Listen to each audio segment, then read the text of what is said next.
Hello and welcome to a special edition of WMAR 2 News. Tonight we're coming to you from the Baltimore Museum of Industry. I'm Jamie Costello. You know, for over 100 years, hundreds of thousands of men and women went to work at Bethlehem Steel's Sparrows Point plant. We can still see the stacks built along the Patapsco River. Beth Steel was so big, its workers surely could never have imagined a time that it would cease to exist. What's that expression, too big to fail? Well, it was big. And eventually it did fail. Tonight, it's all about a Maryland staple. Listen, if you've been in this town 10 minutes or longer, you know somebody who worked at the point. But what you might not know is what it was like to work in the heat, in the furnace, with all the dust. Well, tonight you'll find out how they all worked. Bethlehem Steel, Beth Steel. Oh, the heck with it. You worked at the point. That steel was made for the Golden Gate Bridge. It was made at the Sparrows Point plant and was taken down through the Panama Canal and taken back up. We won World War II because of the Liberty ships that we made there, okay? And you can't do that today. You were nicknamed Nails, Hambone, and Skinny. You came from places like Mount Carmel, Pennsylvania, and Cornelius, North Carolina. That was the reputation that Bethlehem Steel had. If you were from the South, you could get a job. They would not hire Northerners. You came for a paycheck. When I got my first paycheck, it was like a 2-week paycheck for me from the library in 1 week. So I stayed. That was it. They came in raw and left stronger than the structures that bear their fingerprints. When I first went there, I think I would look around and say, how in the world do you take dirt and make steel out of it? Sometimes it felt like working in hell because the furnace was so hot. It took a week for some to stop sweating. A wife asked, "Hun, did you take a shower?" And he said, "Yes." And she said, "Well, why is your outline in our bed?" The dirt and chemicals that got in his pores. It was a hard environment to work in. I mean, you came out of there burnt up, cut up. From what I'm hearing, I think I know the answer to this question, but I'm going to ask it anyway. Do you think youngins could do this job? No. Are they mean the same? No way. No, they ain't built like that. They ain't built like They we ain't were. built like them, Joy. They No, ain't they built ain't like built that. like that. Every day they went home thinking, that's it, I can't do it anymore. They were quitting. And then they came back the next day. By the time I come around, we were printing money down at Bethlehem Steel. We were doing that because of the struggles and the fights that the older workers went through. Because, you know, in the early 60s, you guys weren't making They wasn't making no they weren't money. making anything. If you were lucky, you had your own car to get to work, but some of you stepped off a streetcar. But I want you to tell me the story about the brown bag. What's that It was about? a known fact that if you had that brown paper bag, you was going down the point. You was going down the point. You might not even have a lunch in it. You might not have enough in it. Just had a bag out there. I held many brown bags on the corner. They got it right. That's how you got your ride. History at the point is as dark as going down Plate Mill Road in the still of the night. Flares of racism. The locker rooms were segregated. The white guys were down on the bottom floor. The black guys were up top. First week I was there, somebody dropped a racial slur on Darnell, and he was hot. And he looked at me, and he told me just like this, "Let me tell you something, we don't play that here." Okay, he told me just like that. He said, because it might be this black man that pulls you out of that hole. And I never forgot that. And him and I, man, we've been tight ever since. When I went into that unit on the furnace itself, all the supervisors were white. All of the workers were black. I was in the union. I learned my rights. I knew what they could do and what they could not do. You just heard from the Rosa Parks of the Point. I was the president of Women's Steel. We talked about the problems that the women were having in the mills and try to solve the problems, come to conclusions. Being a black woman, a lot of times, yes, they picked on me, but I fought back. The furnace wasn't the only hot place in town. there were some romances. Yeah. There was some romances that only lasted an 8-hour shift. There were some romances that we paid for. I ain't But saying that. we gonna keep that amongst ourselves. Yeah, I'm pleading the fifth. I ain't talking. Okay, all right, time to take a cold shower on that one. Hey, listen, I know the point is on your sleeve. You wear it on your sleeve, but I want you to talk to me about your health. I know it's in your heart, it's in your lungs. Tell me about your The health. disease that they talk about, we have them. If you did any time down there, you got them. I'm suffering with lung cancer myself now. And I'm in remission now, though, but you know what I mean? But that's one of the worst things about working down Bethlehem Steel is the environment that you worked in. And 90% of the people that probably passed away from working down there had some form of disease from Sparrows Point. But before they punch out for the day, they will freely admit Bethlehem Steel, Beth Steel, The Point, build a life that they can all be proud of. I sit out on my porch today and think about how grateful, how blessed I am because of Sparrows Point.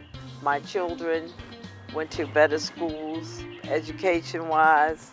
I went back to school, and Bethlehem still paid for it. Recognize these people in here? Family. My Uncle Phil worked there, my Uncle John worked there. He worked 35 years, never called out a day in his life. Went to his boss and said, I worked 35 years and I never called out one day. And the boss said, well, you got paid for it, didn't you? Well, after he retired, he went down to Dundalk Avenue. He was in charge of hoisting the Union flag every single morning. The man on the other side of this camera, Lamont Williams, bob it up and down. His dad worked there 35 years. Courtney, who's over there, she's a producer. Her pop worked at Beth Steel. It's us, we don't make steel in America as much as we used to. But we're gonna dig a little deeper and find out how Beth Steel, what the history was like being made right here in Maryland.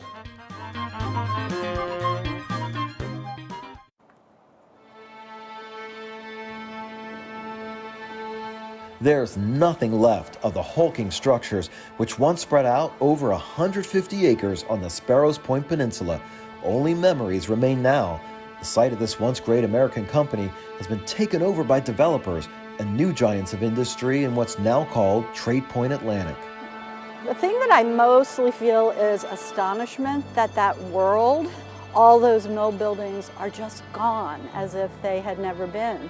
Deborah Rudisil is the author of the book Roots of Steel. I wrote the book because having grown up in Dundalk in a family where many people were steelworkers or worked for the Steelworkers Union, I feel like this industry and this community kind of shaped the world that I grew up in. I'm a child of steel, and like those children of steel who wanted to go to college or university, we were able to do that because our parents were making the kind of money that allowed them to send us to college. And in fact, many of the steelworkers that I spoke to really encouraged their children to go to college because they didn't want their kids to have to work under the difficult conditions that they worked under. She mentions a time before Trade Point Atlantic and before Bethlehem Steel. The area was nothing more than wetlands, a swamp, a mosquito-ridden marsh. It begins in 1886 when Pennsylvania Steel Company sent some surveyors, including a young engineer called Frederick Wood, looking for a site on tidewater, which would be a perfect location for them to import iron ore for their mines in Cuba. And so, Maryland Steel was born. The year was 1887, and the time was right. America was in the midst of an industrial revolution. The marshland would be converted into one of the world's largest steelworks, turning iron ore into steel and pumping out just about anything and everything that could be made from steel. Rails for railroads, beams for America's skyscrapers and bridges, as well as tin plates, wire, and nails, and then arms, ammunition, and ships for the U.S. Navy, as America's arsenal to fight many wars were supplied by Sparrows Point. Pennsylvania Steel sold the mills to Bethlehem Steel during World War I, but Bethlehem Steel was making oodles of money by selling arms to the warring powers of Europe, and so they were flush with cash. What made Bethlehem Steel such a success for the 20th century? I believe it was the quality of the products that they produced for so long. The rise of the American military-industrial complex and millions of dollars in defense contracts brought much success for Beth Steel, and its workers wanted their fair share of the wealth. But in 1941, there was a war brewing of a different kind. This one was to be fought not overseas, but at Sparrows Point, when workers joined the United Steelworkers of America to fight for their rights. And so all the gains that American steelworkers as a whole, but also Sparrows Point steelworkers specifically enjoyed in those post-war years was entirely due to the fact that they had collective bargaining. They were willing to strike in order to get higher wages. There was a 116-day strike in 1959 to win full health care from the company. So workers were willing to fight back then, and as a result enjoyed much higher standard of living. Which at one time also meant living on the point. When I would go there while I was researching my book with people who had lived in the company town, they would point out, oh, that's where the school was, that's where the shops were, and now it's all gone. Dundalk had a really strong sense of community identity and pride in the community. When I was a kid, there was a bumper sticker that read, "Live, work, shop, Dundalk." You never had to leave the place. Back at Sparrows Point, the party was about to come to an end for Bethlehem Steel. Following World War II, the American steel industry was in a very fortunate position because they had no global competition, because European steel mills and Japanese steel mills had been destroyed in the war. So they were sitting pretty. By the late 1970s, when engineer Charles McDaniel started working at the point, it was the beginning of the end. The late 70s, the United States was the major producer of steel in the world. Currently, China makes half of the steel that's produced in the world. So over those years, those 30 years, you could see the global competition becoming more and more of a challenge for a company like Bethlehem Steel. Bethlehem Steel, the once shining star of steelmaking, had rusted.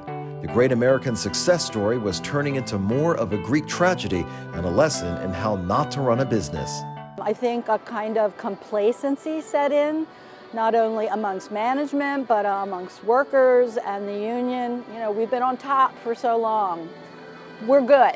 And that, in the end, I believe, is one of the things that really destroyed the company. For Charles, the writing was on the wall. Rather than having people, for example, inspect the steel for defects and things like that, they have automated surface inspection equipment so that a computer and cameras are monitoring the surface of the steel, making sure it doesn't have any defects. And again, that used to be a job that somebody visually would look at. So technology and automation has also played a big part in the changes in the steel world. It's said all good things must come to an end. And unfortunately, this rang true for Beth Steel. Thousands of workers lost their jobs, and thousands of retirees were left with nothing but broken promises and anger. Some retirees, a big chunk of them, lost nearly half of their monthly pension checks when the pensions were taken over by the PBGC. They all lost their health insurance. They lost their life insurance. I don't think it was the retirees and the legacy costs that killed the company. I think it was failure to innovate. I think it was competition from foreign producers. I think it was their long-time emphasis on quantity over quality, which lost them customers, and that sort of general complacency. The plant allowed us to buy a house, to raise our families, and to send our kids off to good schools. But it also took a toll when it came to asbestos and the cancer it caused. A lot of people truly paid a big price to make steel, heavier than any equipment inside that plant. When we come back, we'll talk about it.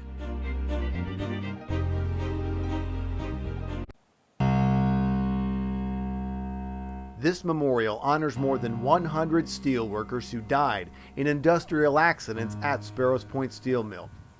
The workers knew their jobs were dangerous. What they did not know is that something in the air would wind up killing more of them than any piece of heavy machinery or molten metal. One of the legacies of Bethlehem Steel is one of the deadliest forms of cancer known to man. I can't really verbalize how devastating this cancer is. Some of them even noticed tiny particles in the air as they moved through the massive facility in Sparrows Point decades ago. You can see the little white flakes flying around in the air. Asbestos is a mineral made up of long, thin crystals. It's cheap, easy to work with, and extremely efficient at blocking heat, which is why it could be found in just about every part of a place where metal must be heated to temperatures beyond 2,000 degrees Fahrenheit. Walls, pipes, even protective clothing. All the while, those crystals had been taking flight. OSHA seen that we were working in cancer-causing hazards. So now all these signs start popping up. You have to, mandatory that you wear respirators, mandatory that you wear different kind of clothes. When asbestos crystals lodge themselves in the lungs, they can cause a form of cancer called mesothelioma. It's actually a cancer of the lining surrounding the lungs. How are you? I'm well. Dr. Joseph Friedberg is the head of thoracic surgery at the University of Maryland School of Medicine in Baltimore. Even after decades of research, mesothelioma is still considered terminal. In fact, a newly diagnosed patient usually has just 8 to 10 months to live. So now there's an established combination immunotherapy that can be used, or a chemotherapy, and that was in 2003. And just to give you an idea how bad this cancer is, that chemotherapy in 2003, which until I think last year was the only standard of care, that became a standard of care because it extended life by about 12 weeks. Dr. Friedberg is one of the leading experts in the world in the treatment of mesothelioma. I've taken out cancer up to 3 liters in volume. I mean, think about a 2-liter bottle of Pepsi in your chest and then another half. That's how much these cancers can be. And that tumor has the consistency of a block of wood coating every surface of the chest cavity. When I go in, I can't see the lung. The lung it's invisible. It's completely encased in this cancer. Surgeons used to remove the entire lung, and even then, microscopic cancerous areas would still remain in the other lung because of those tiny crystals. Now Dr. Friedberg has pioneered what's known as lung sparing surgery, which saves at least part of the affected lung. It is much more difficult. The operation can last up to 14 hours, and it still must be followed up with chemotherapy.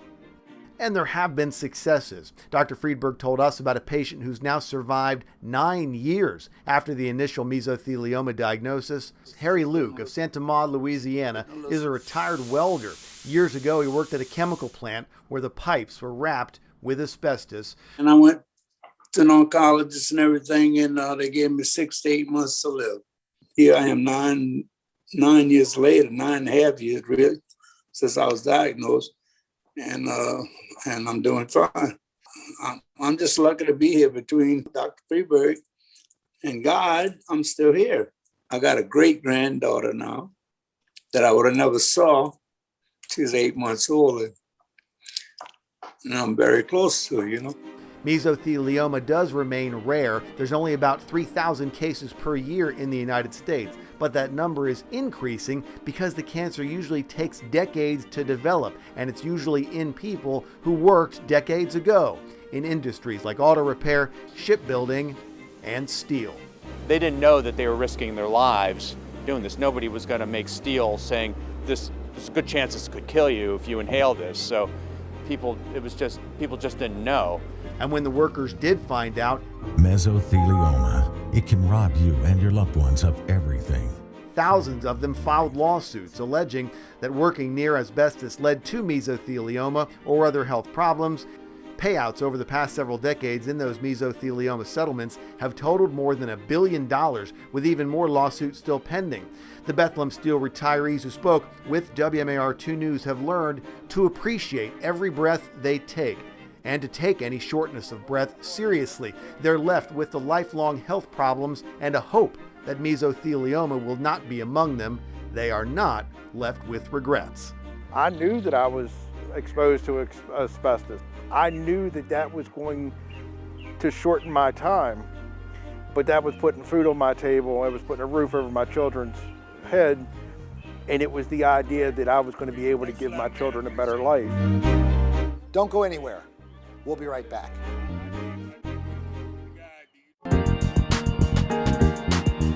Thank you so much for joining us here at the Baltimore Museum of Industry, where later on this month they're going to have an exhibit dedicated to Bethlehem Steel. So make it a mission to come on down to Key Highway. Come on inside, take a look at the other exhibits here as well, and learn about where we were and where we're going. You know, Bethlehem Steel is no more, but 125 years, what a legacy it has left us right here in Maryland. Thank you for watching.